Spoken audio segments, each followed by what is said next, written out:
Hey everybody, this is a real quick video in case you have an Edifier S1000W Wi-Fi bookshelf speaker and you need to do a hard reset to the factory default settings on it.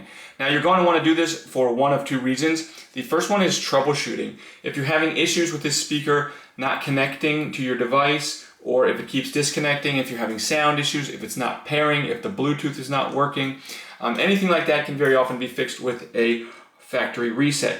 Now also, if you're just trying to set this speaker up as a new speaker somewhere and you want to clear everything off of it, this will do it. So we are going to use this reset button here, but depending on how we use it, it's going to do different things. Now if we have it on and in Bluetooth mode and we just come in with our paperclip and just touch it, it will just clear out the pairing history and we can pair it again. Now, if we do this while it's in Wi-Fi mode, it will go into Wi-Fi Connect mode. But if we come into this reset button with power to the speaker and we press and hold this reset button for greater than 3 seconds, it will actually do a full factory hard reset of this speaker, and then we can go ahead and set it up like a brand new speaker.